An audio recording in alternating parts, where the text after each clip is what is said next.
Hola, yo soy Dulce María Lugo y hoy les voy a hablar sobre el aparato urinario.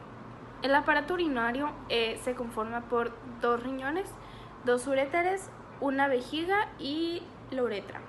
Los riñones son de forma ovoidea y se sitúan en posición retroperitoneal en la pared abdominal posterior, uno a cada lado de la columna vertebral, a la altura de la T12 y la L3. El riñón derecho normalmente ocupa una posición inferior respecto al izquierdo debido a su relación con el hígado. Durante la vida los riñones tienen un color marrón rojizo y miden 10 centímetros de altura por 5 centímetros de anchura y 2.5 centímetros de grosor. El sistema urinario es el encargado de la eliminación de los desechos metabólicos que se encuentran en la sangre, además del mantenimiento de la volemia, es decir, el volumen sanguíneo. Ese sistema consta de un grupo de órganos que en conjunto se encargan de filtrar la sangre para separar los desechos plasmáticos y de fabricar, almacenar y eliminar la orina. El sistema urinario es muy importante para el mantenimiento de la homeostasis mediante la presión arterial, el equilibrio osmótico, la eliminación de solutos y el mantenimiento del equilibrio ácido-base. Los órganos fundamentales del sistema urinario son los riñones y la vejiga, aunque también cabe mencionar que el sistema de conducción de la orina son los uréteres y la uretra. Juegan también un papel muy importante en la conducción y la eliminación de la orina. El riñón es el órgano que va a filtrar el plasma y dará formación a la orina. Por ello se le conoce como el componente funcional de este sistema, mientras que la vejiga solo será un sistema de almacenamiento temporal para la orina. Y finalmente, los uréteres y la uretra serán conocidos como un sistema de conducción para que la orina salga. El riñón consta de tres zonas, que es la corteza renal, la médula renal y la pelvis renal. La sangre fluye a través de la corteza y la médula a través de la arteria renal, mostrando unas ciertas ramificaciones cada vez más pequeñas que estas se llaman arteriolas. Cada una de ellas termina en una unidad de filtración sanguínea denominada nefrona, que es la unidad anatomofuncional del riñón. La nefrona está compuesta por dos componentes fundamentales, que es el corpúsculo renal y que está formado por el glomérulo y la cápsula de Bowman, que se encarga de dirigir el plasma filtrado de la sangre al túbulo renal.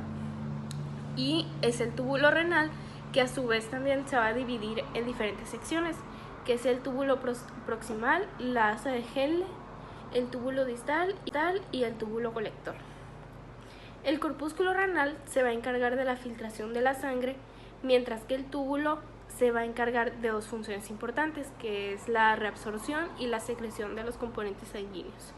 La filtración consiste en el paso del plasma a través de las paredes de los capilares del glomérulo hacia la cápsula de Bowman y esta pues dirigiéndola al túbulo renal.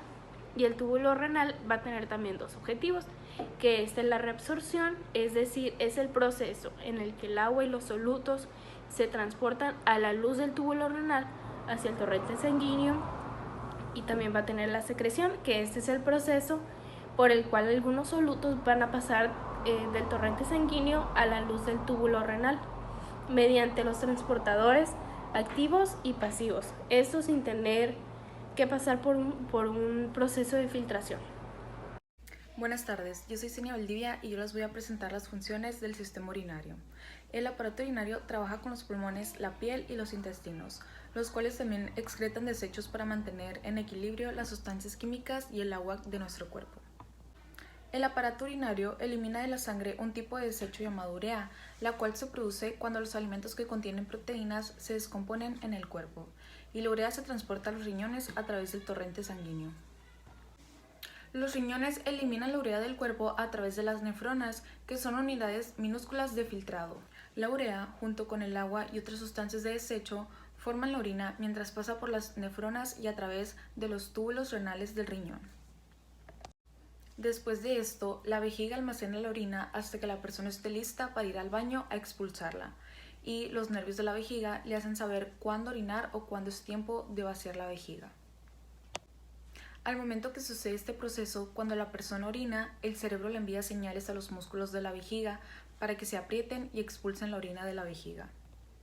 Cuando todas las señales que mencioné anteriormente ocurren en el orden adecuado, hay una micción normal. Esto quiere decir que hay un acto de orinar de forma adecuada. Mi nombre es Natalia y voy a hablar sobre la insuficiencia renal y el cáncer renal.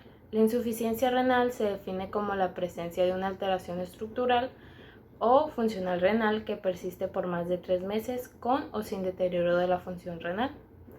La gravedad de esta se clasifica en 5 estadios en función del filtrado glomerular y de la presencia de proteinuria.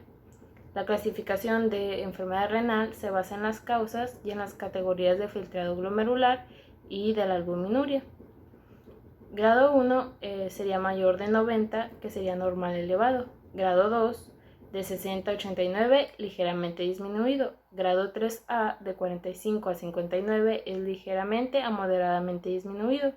Grado 3B es de 30 a 44, moderada a gravemente disminuido. Grado 4 de 15 a 29 es gravemente disminuido y grado 5 menor de 15 es fallo renal. Algunas de las causas sería diabetes mellitus 2, hipertensión arterial, glomeropatías, enfermedades quísticas, litiasis quística y cáncer. Algunas de estas causas se pueden controlar, como la diabetes, la obesidad, la hipertensión, y otras que no, como la edad, el historial familiar renal y ser del sexo masculino. Los síntomas que se presentan en esta enfermedad es pérdida del apetito, fatiga, mareo y retención de líquido. Las pruebas que se hacen para diagnosticar la enfermedad es estudio de imagen. En estos exámenes puedes identificar anormalidades estructurales y también se hace examen de la orina. Con estos exámenes se puede determinar la concentración de albúmina en la orina, que es un indicador temprano de daño renal. También se hace un análisis del suero sanguíneo. Algunas de las recomendaciones nutricionales sería la disminución de la proteína y una dieta baja en sal. Se recomienda una dieta baja en potasio y en fósforo cuando la enfermedad está más avanzada. El cáncer de riñón es una enfermedad que generalmente comienza en los riñones. Se produce cuando las células renales de uno o ambos riñones se vuelven cancerosas y luego crecen fuera de control y forman un bulto llamado tumor. En estudios tempranos, la mayoría de las personas no tienen síntomas. Sin embargo, a medida de que avanza el tumor, podemos encontrar sangre en la orina, dolor en la parte baja de la espalda, un bulto en la parte inferior de la espalda o costado de la cintura, pérdida de peso, sudoraciones nocturnas, fiebre o fatigación sin explicación. Algunas de las pruebas que se realizan para el diagnóstico es el análisis de la sangre y de la orina, un análisis de sangre para controlar el número de glóbulos rojos y el análisis de orina para detectar la presencia de sangre, bacterias u hongos.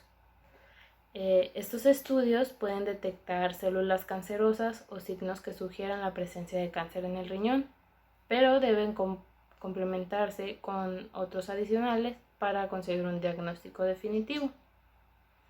Alguna de las recomendaciones terapéuticas nutricionales sería realizar de 5 a 6 pequeñas ingestas cada 2 o 3 horas, aunque no sientas hambre y evitando la sensación de plenitud. Se permite la flexibilidad horaria para aprovechar los momentos en el día que tengas más apetito. Comer preferentemente en compañía y servirla en raciones en platos pequeños y retirar cada plato de la mesa antes de pasar al siguiente. Tener cerca los alimentos favoritos de poco volumen y de alto valor calórico. Variar los menús haciéndolos atractivos a través de colores, texturas de los alimentos y utilizar especias para potenciar el sabor de los alimentos.